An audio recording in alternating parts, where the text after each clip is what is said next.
کے سامنے ابھی رمضان کے متعلق عرض کرنے جا رہا ہوں کہ جیسے گزشتہ میں نے ایک تفسیر میں بھی عرض کیا، بعض لوگوں کو ایسا لگتا ہے کہ رمضان میں لوڈ شیڈنگ ہوتی ہوگی، کچھ خزانہ خدا میں بچت کے لیے لوگوں کو بھوکا اور پیاسا رکھا جاتا ہے، کچھ رزق بچا لیا جائے۔ نادانو، اللہ رب العزت جو پوری کائنات کا رزاق حقیقی ہے، اسے کسی چیز کی کمی نہیں ہے۔ یہ روزے جو فرض کیے گئے خزانے میں بچت کے لیے نہیں، بلکہ ہمارے جسموں کی اور ہماری روحوں کی اصلاح کے لیے، ہماری روحوں کی اصلاح اور جسموں کی اصلاح کے لیے ہمیں تقویٰ ملے۔ میں آپ کو بتاتا ہوں، ایک سوال میں آپ سے پوچھتا ہوں، آج رمضان میں یہ بہت ضروری ہے، کیونکہ رمضان ہونے کے بعد بھی سب کو پتا ہے کہ چاند دکھتے ہی اللہ شیطانوں کو قید کر لیتا ہے، یہ سب کو پتا ہے۔ حدیث پاک میں بھی سرکش جنات اور شیطان دونوں قید ہو جاتے ہیں، ان کو قید کر دیا جاتا ہے، جب تک چاند نہیں دکھے گا یہ نہیں آئیں گے۔ لیکن جو 11 مہینے ہم بلیم ڈالتے تھے شیطان پر کہ ہم سے برائیاں ہو گئی، گناہ ہو گئی، کیوں؟ ارے شیطان ایسا کرا دیا، شیطان ویسا کرا دیا۔ اب رمضان میں کون کرا رہا ہے؟ شیطان تو ہے نہیں، پھر فجر میں سوتا کیوں ہے؟ بغیر نماز پڑھے ٹانگ پھیلائے ویسی نماز قضا کر رہے ہیں۔ کون سا شیطان تمہیں سلایا؟ ابھی تو شیطان ہے نہیں۔ ابھی بھی بہت سارے لوگ چوری کا کھانا نہیں چھوڑتے، بہت سارے لوگ جھوٹ، دغا، غیبت یہ رمضان میں بھی نہیں چھوڑتے ہیں۔ تو یہ ان کو کون سا شیطان کروا رہا ہے؟ کون سا شیطان یہ برائیاں کرواتا ہے؟ اس کے جواب کے لیے ایک چیز سمجھنا ضروری ہے۔ یہ بات تو مشہور ہے کہ ساری برائیاں شیطان کرواتا ہے، ابلیس کرواتا ہے نا؟ لیکن آپ کو وہ واقعہ معلوم ہے جب آدم علیہ السلام کو اللہ تعالیٰ نے پیدا کیا اور سارے فرشتوں سے کہا کہ سجدہ کرو، کل ہی کی تفسیر میں نے عرض کیا، اس میں ابلیس بھی تھا۔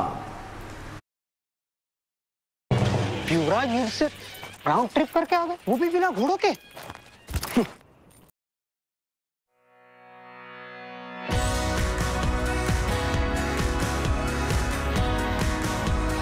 میں نے عرض کیا اس میں ابلیس بھی تھا۔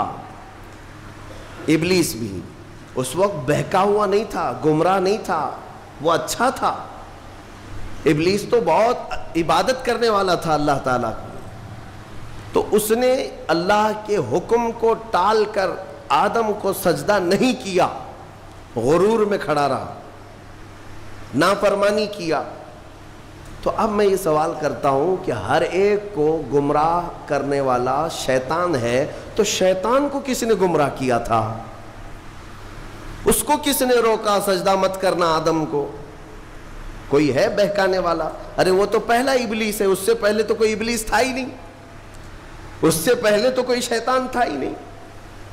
شیطان کو کس نے روکا کہ تو بڑا ہے، تو بلند ذات والا ہے، آدم مٹی سے بنا ہے؟ یہ خیال کس نے ڈالا؟ کون سا شیطان تھا اس سے پہلے؟ یہی بات سمجھنے کی ہے۔ محدثین نے مفسرین نے فرمایا، ابلیس کو جس چیز نے سجدہ کرنے سے روکا وہ نفس امارہ ہے، وہ نفس ہے جو آج بھی تمہارے ساتھ ہے۔ ہاں، شیطان تو قید ہو جاتا ہے رمضان کے شروع ہوتے ہی، لیکن نفس تو ساتھ میں رہتا ہے۔ اب پتہ چلا کہ رمضان میں جو کچھ بھی غلطیاں یا کوتاہیاں یا گناہ کچھ لوگوں سے سرزد ہوتے ہیں تو یہ نفس کے پجاری ہیں، نفس ان کے ساتھ ہے، یہ نفس کی غلامی میں آ گئے اور نفس کے شکار ہو گئے۔ اسی لیے قرآن میں اللہ تعالیٰ نے اپنے رسول سے بھی یہ فرمایا، اَرَأَيْتَ مَنِ اتَّخَذَ إِلَٰهَهُ هَوَاهُ أَفَأَنْتَ تَكُونُ عَلَيْهِ وَكِيلًا۔ اے رسول، کیا آپ نہیں دیکھتے کچھ لوگ ایسے ہیں جنہوں نے اپنے نفسانی خواہشات کو اپنا خدا بنا لیا ہے، اپنی خواہشات کو اپنا خدا بنا لیا ہے۔ اے رسول، کیا آپ ایسوں کی سفارش کریں گے، ایسے لوگوں کی وکالت کریں گے؟ یعنی رب تبارک و تعالیٰ نے فرمایا کچھ لوگ وہ ہیں جو اپنی خواہشات کی پوجا میں ہیں۔ کیا مطلب خواہشات کی پوجا؟ کیا مطلب ہے اپنے خواہشات کے پیچھے چلنا؟ مطلب یہی ہے کہ جو دل میں آیا اس بندے نے یہ سوچ لیا اسے کرنا ہی ہے مجھے، یہ خواہشات کے پیچھے چل رہا ہے۔ ہاں تمہیں آرام کی فکر ہوئی، تم نے خدا کے فرمان کو ٹال دیا لیکن اپنی نفس کی سن لیا۔ اللہ تبارک و تعالیٰ کا حکم کچھ اور ہے لیکن تمہاری طبیعت کچھ اور چاہ رہی ہے۔ رب تبارک و تعالیٰ کا حکم تھا صبح صبح تمہیں اپنے گھر بلا رہا تھا لیکن تم نے اس کی نہیں سنی، اپنے من کی سنی، اپنے نفس کی۔ تو یہی تو ہوا نفس کی پوجا، یہی ہے نفس کی عبادت، نفس کی پرستش، جس کو قرآن میں کہا گیا ہے کہ کچھ لوگ ایسے ہیں جنہوں نے اپنی خواہشات کو خدا بنا لیا ہے۔ یہ نفس امارہ جس کے بھی اوپر حاوی ہو جاتا ہے، اچھے اچھوں کو یہ ان کا تقوی بھسم کر دیتا ہے، ایمان سے بھی دور